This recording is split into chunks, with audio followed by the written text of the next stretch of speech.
আসসালামু আলাইকুম, সবাই কেমন আছেন? আশা করি সবাই ভালো আছেন। আলহামদুলিল্লাহ আমিও ভালো আছি। আজকে আবার একটু ক্যাপকাটে একটা ফ্রি চান্স পাইলাম, তাই ভাবলাম এটা অ্যাপ্লাই করি। আর রিয়েল ভয়েস যেটা দিছিলাম তখন একটু রুড বিহেভিয়ার করতেছিলাম, মানে মেজাজ আমার এমনিতেই খিটখিটে ছিল, তো সেই কারণে ভয়েসটা কাটি আবার নতুন করে ভয়েস দিচ্ছি। আর ভিডিওটাও একটু লং হয়ে গেছিলো, সেই কারণে ভিডিওটাও একটু ডাবল স্পিডে দিয়ে দিছি, কম করে নিচ্ছি। আর এই যে দেখতেছেন 3 পিস মাছ, 3 পিস না 4 পিস বলতে পারবো না, 3 পিসই ধরা যায়। হ্যাঁ, এই 3 পিস মাছ দিয়ে আজকে বেগুন দিয়ে আলু দিয়ে ঝোল রান্না করব। কারণ বর্তমান পরিস্থিতি এমন এক ক্রিটিক্যাল অবস্থার মধ্যে আছে, ক্রিটিক্যালও না আলহামদুলিল্লাহ, হয়তো আল্লাহ মানুষকে এর থেকেও খারাপ রাখে, কিন্তু খুব খারাপ লাগে আমার। কারণ একটা সময় দেখা যেত যে পাঙ্গাস মাছ খাইতাম না, নাক নেড়াইতাম, খুব মানে ভালো সময় ছিল, ভালোভাবে খাওয়া দাওয়া সব কিছুই চলতো। আর এখন একটা পাঙ্গাস মাছ আমি 4 দিনও রান্না করে খাইতেছি।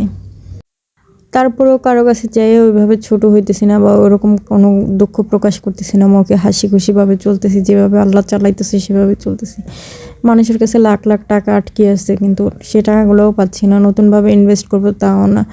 আর গত 2-3 বছরে এমন এমন পরিস্থিতি ফেস করে আসছি, মানে বলার মতো না, জীবনে যা আমি কল্পনা করিনি তাও আমি ফেস করে আসছি।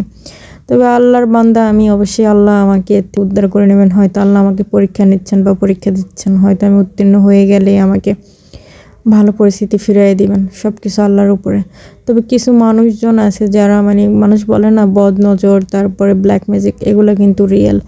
এগুলা যদি একবার কারো পড়ে যায়, মানে সেগুলো আপনাকে যতক্ষণ পর্যন্ত মানে তিতা তিতা করে না ফেলবে ততক্ষণ পর্যন্ত ছাড় নেই। কিন্তু আমি একটা রিকোয়েস্ট করব সবাইকে, যদি সবাইকে না, মানে যদি এরকম কেউ থেকে থাকেন যে আমার প্রতি জেলাস করেন বা মনে করেন যে আমি অনেক ভালো আছি বা আমাকে শেষ করে দিতে চান, আমি দয়া করে আপনার কাছে রিকোয়েস্ট করি এটা কখনোই করবেন না, ঠিক আছে? যার যার রিজিক সে খায়, আপনার রিজিক আপনি খান, আমার রিজিক আমি খাই, কখনো কাউকে জেলাসি করবেন না।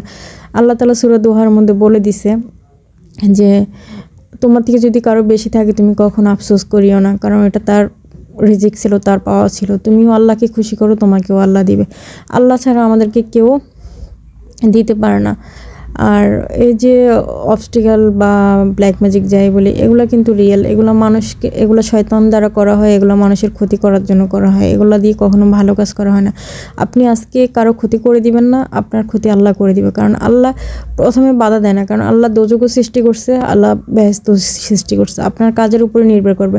আল্লাহ সবাইকে বেহেশতে নেবে না, আবার সবাইকে দোজখেও নেবে না। তো কে ঠিক থাকবে, কে সৎ পথে থাকবে, এগুলো সব কিছু আল্লাহর উপরে নির্ভর করে, কিছুটা আপনার উপরেও নির্ভর করে। আল্লাহ কাকে হেদায়েত করবে কাকে করবে না, এটাও আল্লাহ চাইলে মানে 1 সেকেন্ডের ব্যাপার হেদায়েতের উপরে। তারপরেও আপনি নিজেকে কন্ট্রোল করবেন, চেষ্টা করবেন আপনার মধ্যে যাতে জেলাসি না আসে, আপনি আপনার দ্বারা যাতে কাউকে ক্ষতি না হয় বা কারো কোনো কিছু ক্ষতি না করেন, কারণ এর ফলাফল কিন্তু খুবই খারাপ হবে, হয় এই দুনিয়ায় হবে, না হয় ওই দুনিয়ায় হয়ে যাবে। তাই বলবো কি, কথাগুলো একটু মানার চেষ্টা করবেন, ভালো পথে থাকবেন।